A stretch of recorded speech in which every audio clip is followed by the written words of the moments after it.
भंडारा जिल्ह्यात मागील वर्षी नव्याने रुजू झालेले पोलीस अधीक्षक श्री नुरुल हसन यांच्या मार्गदर्शनात दहशतवाद विरोधी पथक भंडारा यांनी प्रतिबंधित सुगंधित तंबाखूची वाहतूक करणाऱ्या 2 वाहनांवर कारवाई करून 12 लाख रुपयांचा मुद्देमालसह 2 चारचाकी वाहन ताब्यात घेतले आहे।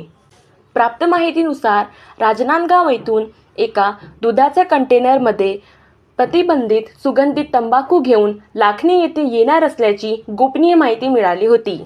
त्यानुसार लाखनी पोलीस स्टेशन हद्दीवरील राजेगाव AMIDC खुटसावरी गावावरील रोडवर हल्दीराम कंपनीचा दुधाचा वाहतूक करणारा टाटा टेम्पो वाहन क्रमांक MH40 AK 5640 या वाहनातून मारुती ओमनी व्हॅन क्रमांक MH40 VE 668 या वाहनामध्ये प्रतिबंधित सुगंधी तंबाखूच्या चुंगड्या लोड करीत असताना सापळा लावून पकडण्यात आले।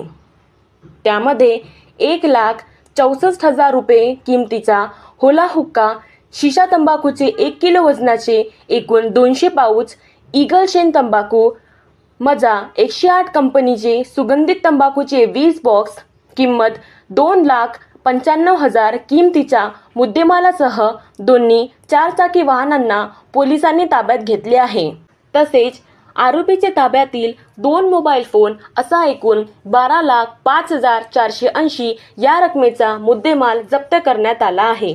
तसेच हल्दीराम कंपनीचा दुधाचा टेम्पो चालक प्रशांत खडसे, चंदा वाहने, राहणार भांडेवाडी नागपूर शहर व मारुती ओमनी व्हॅन चालक मुनेश्वर हरिकर राहते सोनेगाव तालुका पवनी जिल्हा भंडारा यांना ताब्यात घेण्यात आले आहे।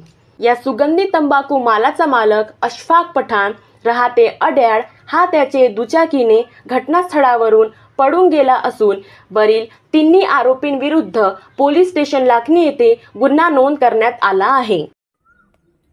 बनवा व्हिडिओ, पाठवा व्हिडिओ, आम्ही तुमच्या न्याय व हक्कासाठी लढा देऊ। ताज्या बातम्या व घडामोडींसाठी पाहत राहा फक्त महाराष्ट्र लाईव्ह न्यूज। आजच आमच्या चॅनलला सबस्क्राईब करा, शेअर करा, कमेंट करा आणि हो, बेल आयकॉन दबायला विसरू नका। जय महाराष्ट्र।